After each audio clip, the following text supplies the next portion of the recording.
আমি নূপুর সাহা, ঢাকা বাংলাদেশ থেকে। এই তো দেখতেই পাচ্ছ রিমঝিম বৃষ্টি হচ্ছে। আর গ্রামের বাড়িতে এরকম রিমঝিম বৃষ্টি দেখতে কিন্তু খুবই ভালো লাগে। যে যেখান থেকে এই মুহূর্তে আমার ভিডিওটি দেখতেছ সবাইকে নমস্কার ও অনেক অনেক ভালোবাসা।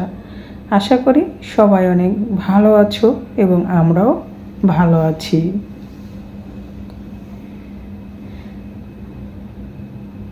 এই তো দেখতে পাচ্ছ পুকুরে জলের উপরে কেমন বৃষ্টির ঝিমঝিম করে পড়তেছে। আমার তো দেখতে খুবই ভালো লাগতেছিল। আর গ্রামের বাড়িতে বৃষ্টি দেখতে কিন্তু ভালো লাগে, কিন্তু কাদার জন্য হাঁটা অনেক কষ্টের। তারপরে কি করব, বাড়িতে এসে তো একটু প্রাকৃতিক পরিবেশের ভিতরে হাঁটতে ইচ্ছে করে। সবাই মিলে আবার একটু বের হলাম রাস্তা দিয়ে হাঁটতে হাঁটতে। খেতে ধান বুনেছে সেগুলো দেখতে।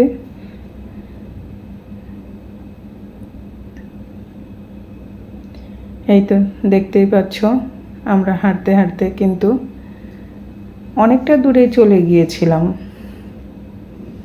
আর প্রাকৃতিক পরিবেশের ভিতরে এরকম বিকেলবেলা একটা সময়ে হাঁটতে খুবই ভালো লাগে। আমরা হাঁটতে বেরিয়েছিলাম, আমার কাকি শাশুড়ির সাথে আছে আমার ছোট যা, আমার বড় মামুনি, আমার যা এবং সাথে আছে ভাই। এই তো দেখতেই পাচ্ছ এখানে কি অদ্ভুত 4-5টা কলা গাছ, সবগুলো গাছেতেই কিন্তু এভাবে কলা ধরে আছে। কাছ থেকে কিন্তু খুবই সুন্দর লাগতেছিল। আর রাস্তার দুই পাশে বৃষ্টির জল জমে ক্ষেতগুলো ভরে গিয়েছে এবং এই বৃষ্টির জলেই এখানে ধান রোপণ করবে এবং ধান রোপণের পরে কিন্তু আর কোনো জল দেবে না এবং এই বৃষ্টির জলেই অনেক সুন্দর ধান হয়। আর ময়মনসিংহ এলাকাতে তো ধানের জন্য খুবই বিখ্যাত, প্রচুর পরিমাণ ধান হয়। এই দেখতেই পাচ্ছ বৃষ্টির কাদা জল চুঙ্গির ভিতর দিয়ে এক পাশ থেকে আরেক পাশে চলে যাচ্ছে। আর সবাই বসে আমরা চুঙ্গির পাড়ে গল্প করতেছিলাম এবং দুষ্টুমি করতেছিলাম আমার কাকি শাশুড়ির সাথে।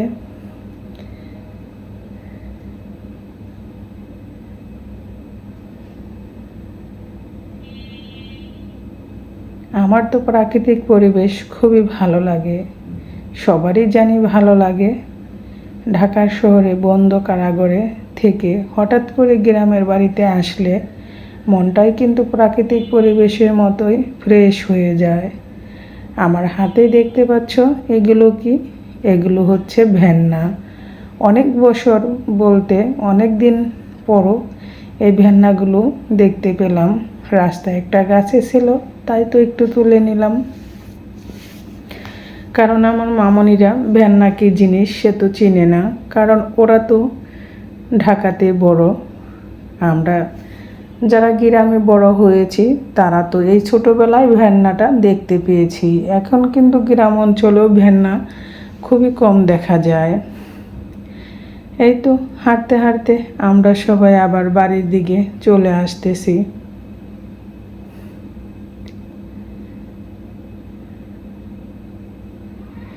বাড়িতে এসে আবার রাতের জন্য রান্না বান্না কি করা হলো সেটাই তোমাদের সাথে এখন শেয়ার করব। দুটো মজাদার রেসিপি রান্না করা হচ্ছে, দেখতে হলে আমার সাথেই থাকো আর দেখতেই থাকো।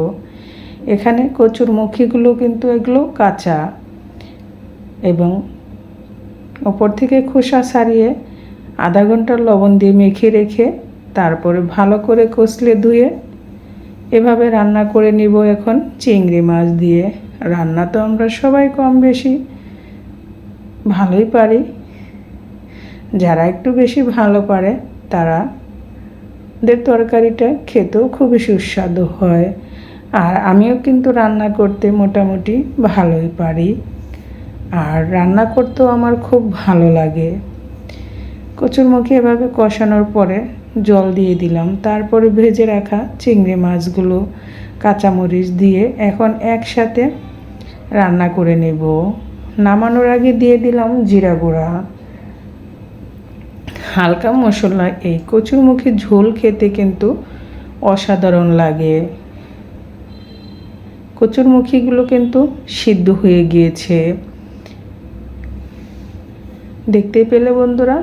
অল্প মশলাতে খুব সহজে রান্না করে নিলাম এই কচুরমুখীর ঝোল। আমি একটু ঝোল ঝোল রেখেছি, কারণ এটা ঠান্ডা হওয়ার পরে আর একটু গাঢ় হয়ে যাবে। আর কচুরমুখীর পাতলা ঝোলটা খেতে খুবই ভালো লাগে। আর বাজার থেকে এনেছিল কালীবাউস মাছ। আমরা এটাকে কালীবাউস মাছ বলি, তোমরা এটাকে কি মাছ বলো অবশ্যই কমেন্টস করে জানাবে। মাছ দুটো দেখতে খুবই সুন্দর ছিল।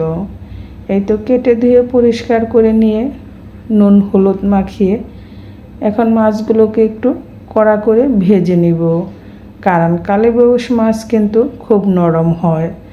তাই তো একটু কড়া করে ভেজে চুলা থেকে নামিয়ে নিব। আর কালীবাউস মাছ কিন্তু খেতে খুবই টেস্ট এবং খুব সুস্বাদু একটি মাছ। আজ এই কালীবাউস মাছ দিয়ে কি রান্না করব সেটাই তোমাদের সাথে শেয়ার করব। এই তো মাছগুলো দেখতেই পাচ্ছ ভাজা হয়ে গিয়েছে। এখন কড়াই থেকে তুলে নিচ্ছি। ওই অবশিষ্ট তেলে দিয়ে দিব গোটা জিরা,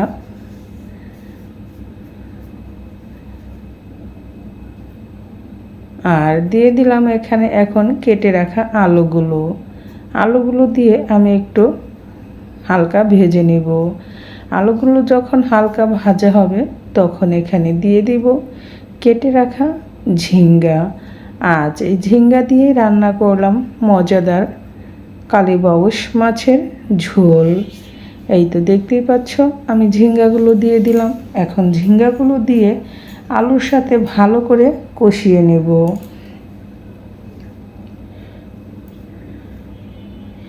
এখন ঢাকনা দিয়ে ঢেকে বেশ কিছুটা সময় আমি কিন্তু এগুলো কষিয়ে নেব। এটা যখন সিদ্ধ হয়ে সাথে দিয়ে দিচ্ছি কাঁচামরিচ। ঝিঙ্গে আলু দিয়ে যে কোনো মাছের ঝোল খেতে কিন্তু অসাধারণ লাগে। এখন ঢাকনা দিয়ে ঢেকে দিচ্ছি। আমি মাঝে ঢাকনাটা খুলে কিন্তু নেড়ে চেড়ে নিয়েছিলাম, আবার ঢাকনা দিয়ে ঢেকে নিচ্ছি, কারণ এগুলো ভালো করে আমি এখানে কষিয়ে নেব যাতে 80% কুক হয়ে যায়। যখন এভাবে 80% কুক হয়ে যাবে তখন আমি এখানে দিয়ে দিব হলুদ গুঁড়া, সামান্য একটু মরিচের গুঁড়া।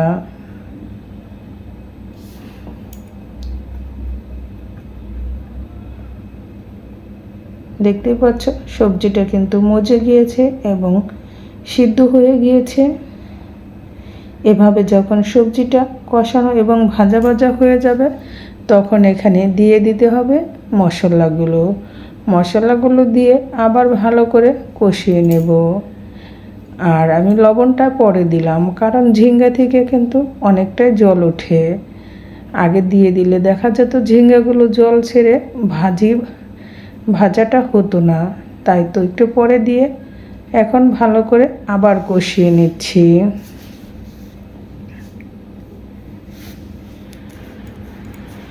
আর ঝিঙ্গের তরকারিতে অবশ্যই মশলার পরিমাণ খুবই কম দিতে হবে, তা না হলে কিন্তু খেতে বেশি ভালো লাগবে না, কারণ ঝিঙ্গের তরকারিতে মশলা কমই স্বাদ। এই তো দেখতে পেলে আমি অল্প অল্প হলুদ গুঁড়া, মরিচ গুঁড়া সামান্য একটু দিয়ে এখন এগুলোকে আবার কষিয়ে নেব। আর এত সময় ধৈর্য সহকারে যারা আমার ভিডিওটি দেখতেছো তাদের সবাইকে অনেক অনেক ভালোবাসা। এই তো হলুদ মরিচ মশলা দিয়ে কষানো শেষ। এখন আমি এখানে দিয়ে দিব পরিমাণ মতো জল, কারণ আমার ঝিঙ্গে আলু দিয়ে কিন্তু এটা রান্না হয়ে গিয়েছে 80%।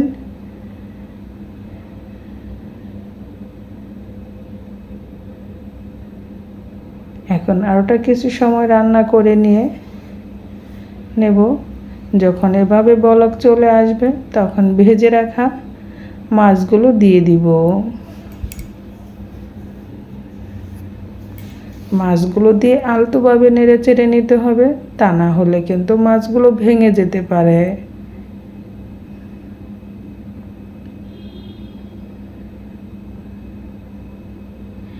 এই তো দেখতেই পেলে বন্ধুরা, কালীবাউস মাছের রেসিপিটা হয়ে গেল এবং কত সহজে এবং অল্প মশলাতে কিন্তু আমি রান্না করে নিলাম।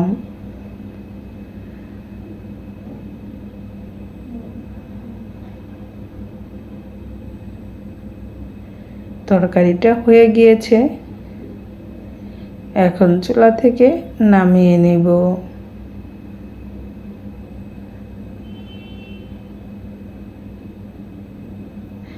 দেখতেই পাচ্ছ বন্ধুরা, কালারটা কত সুন্দর আর ইয়াম্মি হয়েছে। গরম ভাতে খেতে অসাধারণ লাগবে।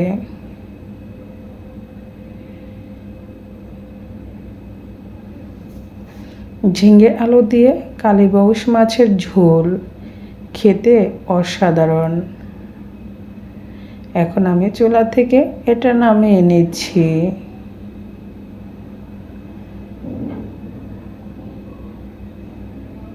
সবাই ভালো থেকো, সুস্থ থেকো। আবার দেখা হবে নতুন ভিডিও, নতুন রেসিপিতে। আর যারা এ পর্যন্ত দেখতে দেখতে একটা লাইক দিতে ভুলে গিয়েছো, একটা লাইক দিয়ে প্লিজ ভিডিওটা শেষ করো। আর ভালো লাগলে এভাবে দুটো রেসিপি তোমরা ট্রাই করতে পারো। আজকের মতো এখানেই বিদায় নিচ্ছি। সবাই ভালো থেকো, সুস্থ থেকো।